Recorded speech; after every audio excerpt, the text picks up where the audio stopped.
Well, it's more than half a year since I've caught up with Miles van der Molen, our go-to guy when it comes to what's happening in the aviation sector. Miles is the founder and chief executive of Cemair, my favorite airline, and we will be finding out from him what's happening to traffic, why SAA is kind of not hitting the headlines in the way that it should, and getting more context so we know more.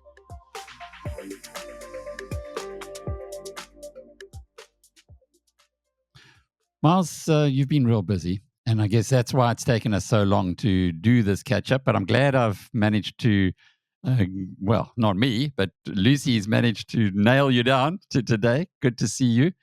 I suppose the best place to start is what's happening in the aviation market. I'm seeing that we can get better prices now by shopping around. It looks like perhaps capacity is growing a little. Good to chat to you again. It's been a long time, as you pointed out, and it's been a busy year.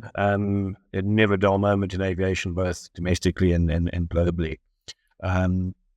There's a lot of capacity that's returned to the South African market, and I think the rate of recovery was overestimated by some carriers, so perhaps too much capacity. I think a lot of people were looking at the pre-COVID graph and expecting to get back there in this year, but we seem to be quite well short still. How far are we from the pre-COVID era? There's a fairly broad range of statistics that are indicative, and surprisingly large differences between them. The number that seems to make the most sense from our assessment of the market is domestically about 77% of pre-COVID levels, internationally a bit higher. Into Joburg, about 85 were the numbers I've seen, and Cape Town's done particularly well. I believe that's stronger than COVID, pre-COVID figures. So Cape Town is ahead of pre-COVID. That's interesting. It's a bit of a shift in the market. Interesting, but not unexpected. We saw a lot of people leave Johannesburg for various reasons during that time, including you, of course. And the Western Cape did well out of that. So over the last decade, a lot of economic mass has moved to that Cape region. And I think that trend line is likely to continue. One of the things that I've discovered only after moving to the Western Cape is that quite a lot of your international flights, you still have to go through Johannesburg. Why would that be? I think most major carriers have a direct route into Cape Town. Some of them are still seasonal, but I think just about all the big names are there. Joburg is still seen as the hub. Cape Town, just geographically, it's really the last station on the line. So Johannesburg does have better regional connectivity options if you want to travel to neighbouring countries. A lot of that stuff still comes through Joburg, whereas Cape Town would simply be a little bit further for that. But it certainly has lost its dominant status that it had a decade ago. Miles, Cemair is now number 3 in South Africa, or certainly was the last time we spoke. Are you still in that slot or moved up or down? I think we are still in that slot. There hasn't been a lot of shuffling. There's no new entrants since we last spoke, and I don't think there's anybody on the horizon. The demise of Cemair seems to be permanent. There were some discussions about people buying in and resurrecting it, but I haven't heard anything recently. It doesn't mean it's not happening. It just certainly isn't in the public domain. Mango has that sale has not materialized. It seems there's some stuff in the press about that. So there's been more stability, but sorry, I'm just getting my Outlook notifications as you asked that they seem to have come back accidentally. So we see all the carriers sort of growing their fleets. That includes SAA. The direction and strategy of SAA has been a little bit opaque.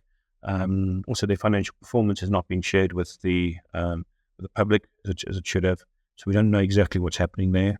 But it seemed that they are in the market, at least trying to grow. Perhaps we can start with Cemair first and then move on to SAA. Over the past few years, you've been growing at breakneck speed. You've been adding new airliners, almost it appeared at one point in time, certainly every year anyway. Has that stabilized a little now? Yeah, we're continuing to grow. And that's our strategy of 6 months ago remains, where we want to add an aircraft every 2 to 3 months for the next couple of years, particularly in the larger regional class aircraft, so around about 100 seats. That's where the bulk of our growth is. And we share that capacity between our scheduled network and our leasing operations, where we offer what's known as Asime wet leasing. So we have aircraft based outside the country working for various reasons, either for regional airlines. We're as far away as Mongolia at the moment, believe it or not. NGO type operations and peacekeeping, that kind of stuff. So that's always been a strong line for us. So we balance the two revenue streams, and the capacity, as the capacity goes to both. But we always took a view that in that pre-COVID phase, that the South African airline industry was destroying value, and eventually its date with commercial destiny would come. And that arrived not at COVID, actually slightly before we started seeing it unravel. And we wanted to be positioned for what we saw as the next phase, and we still hold that view. So what are the routes within South Africa that are still expanding, or areas where you are able to add more aircraft? So we're to most major centres at this point. We haven't got a presence on Joburg, East London, and we just haven't got the capacity at the moment to add that. It's been our intention to add that out of Joburg and a few destinations out of Cape Town, including Cape Town, Port Elizabeth, increasing our density on Cape Town, East London, and a few other routes out of there. We also take a view that the Cape Town market is likely to grow consistently over the next period, and we want to be positioned for that. So the semigration is having an impact on the airline industry. Yeah, huge. Not only out of Cape Town, but a lot of our Western Cape destinations, we see commuter type traffic. For example, Plettenberg Bay, a lot of people have moved there for lifestyle reasons, but there's not a lot of economic density there, and they're of an age where they still have a commercial footprint and travel a lot to a business centre.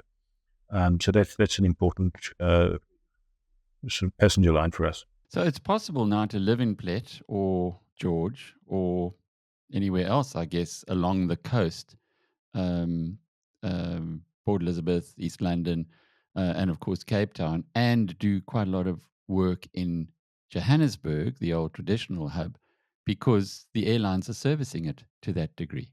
Exactly. It's a lifestyle choice that a lot of people have made. So, a strong flow to the Garden Route era and the KZN era. Both of those have done particularly well out of it. I think Cape Town's growth over the last decade was so significant. It's probably got some big city traffic problems that it didn't have a decade or two ago. But if you go to the likes of George, it's a quaint, well-run town, and you just have a big lifestyle bump when you move there. So people view that very positively and want that for their families. But then again, still have a commercial footprint and want to travel to a commercial hub. And you following clearly those changes. But what about South African Airways? It was the giant in South Africa. It was bailed out by we the taxpayers, many, many times, which of course must have been incredibly irritating if you happen to be competing with that subsidized airline. It doesn't appear as though those bailouts are going to continue into the future. And yet the airline's supposed to have been sold, and it hasn't been. What's happening there, the insider's view? It's all very opaque, and we don't have much more than is in the public domain. The sale, it's now 2 years into the supposed sale, and there's no progress. I saw something recently from the Minister of Public Enterprises saying that they want to reconsider the price they're selling it at, which was a bit astounding. So I always questioned whether or not it was going to materialize, and whether or not it was somewhat of a smokescreen to allow them to continue with the business rescue process. But we just don't know. There's been no financial information out of SAA for some years. I saw recently how there was some pressure on Scopo for them to provide long outstanding financial info, but it's all very opaque. They are active in the market, and they are trying to lease aircraft again. But they are a much smaller airline than they used to be. I think pre-business rescue, they were around about 45 to 50 aircraft. Now they're sub 10. It's a very, very different operation fundamentally. And I think a large portion of the market has moved on. The international, the long-haul routes that they had, that capacity is being provided by other carriers.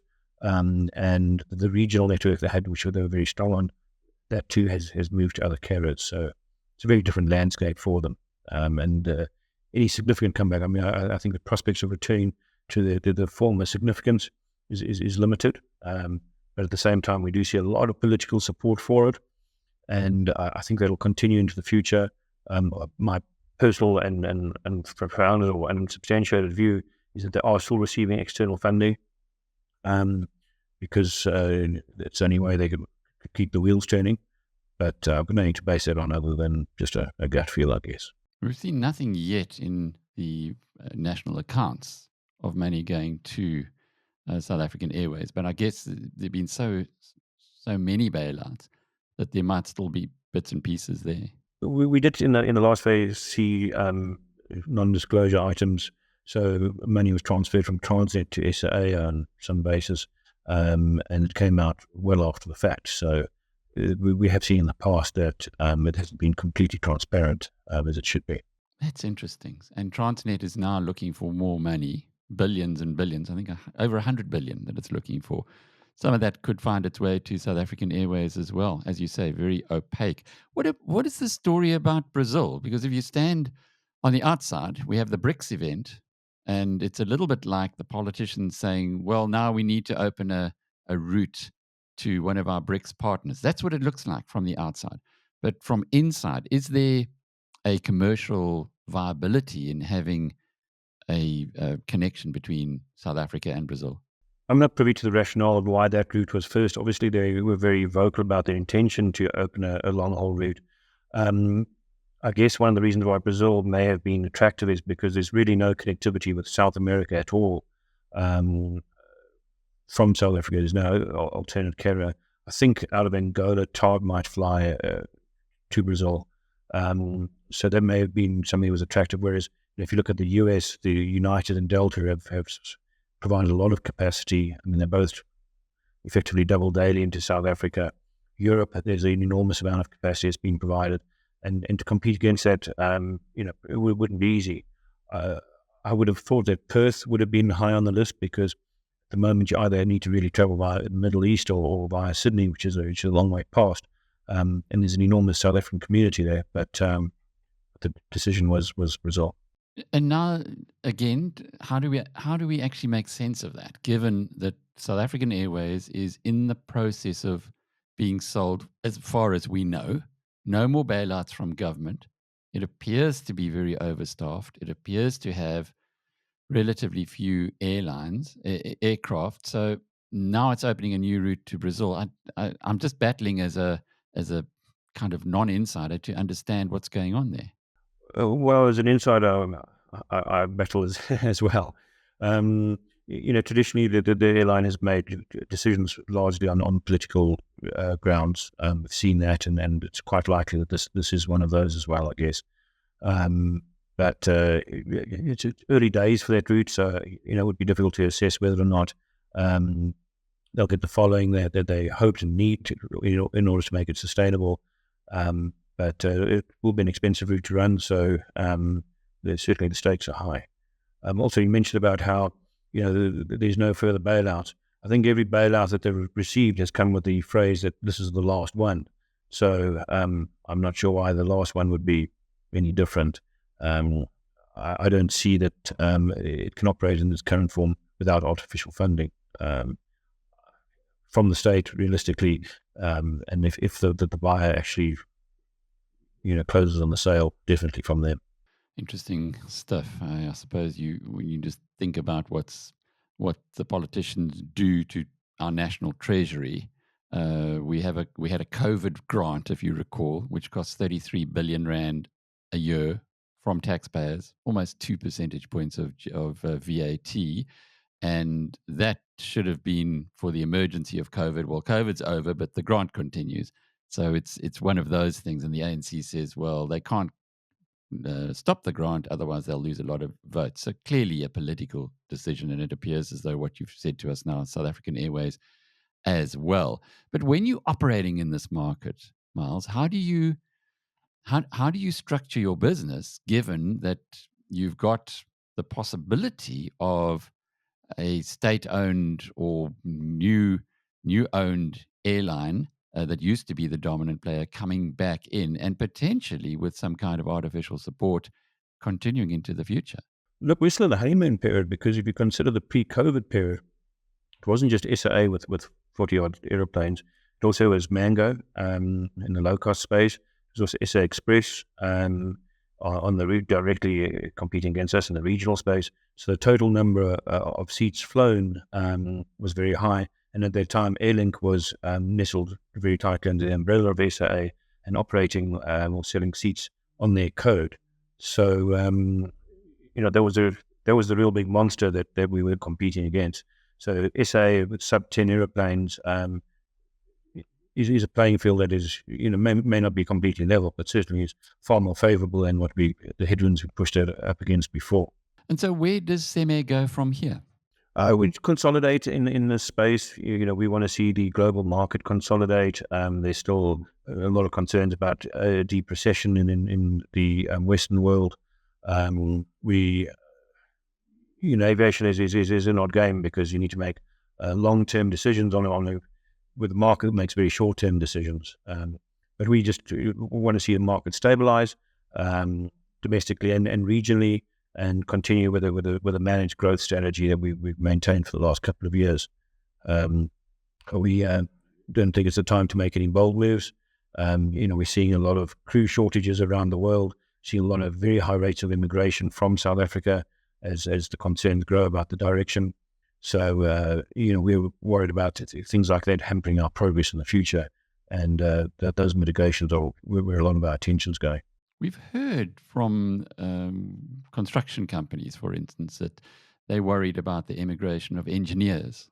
So the skills from this country that are being lost elsewhere. You would have thought that airline pilots, who are also highly skilled, would be pretty mobile around the world. Are you seeing that happening here? Yeah, we're seeing very high rates of departure. And a lot of the European carriers, during COVID, a lot of the old airline pilots retired and didn't return to the industry. So now we're seeing in the Western world flight numbers returning to not far from those levels. There's a shortage of crew. And just recently, for example, Ryanair came to South Africa for a roadshow. I know they've taken a significant number of crew. Also, these markets, if you look at the number of pilots in a place like the US versus South Africa, if they could take every single pilot from South Africa and would hardly make a dent in their numbers, simply because that market is so enormous. There's a very high rate of immigration in all disciplines in aviation. So it's not just pilots. We're seeing engineers looking abroad. Everybody is looking at whether or not South Africa is a place that they see themselves retiring in, and a lot of them are not coming to a bold conclusion. And what about the inflow of new talent in South African bred talent? We're not people that are acquiring skills are normally acquiring them with an eye to leaving. That's what we're seeing. So we're not seeing a very high rate of patriotic South Africans, developing themselves to build a better South Africa. They're looking quite inwardly in our experience and saying, when I have this, I'm creating an opportunity for myself to have a better life outside of the country. How do you compete? How do you meet that challenge from a Cemair perspective?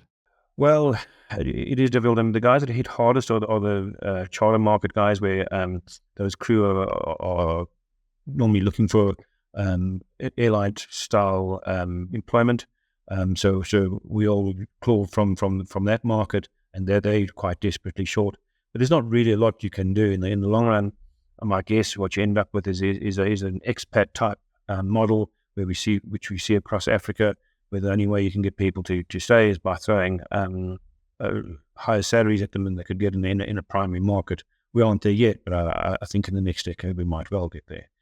What we are seeing is the economic state of the country has probably had an effect on those passenger numbers. So the lower overall, the smaller overall market does help in the other direction, because the overall number required is a little lower than it was now for crew engineers or personnel in aviation. And it is a real concern for us. Miles van der Molen is the founder and chief executive of Cemair. I'm Alec Hogg from BizNews.com.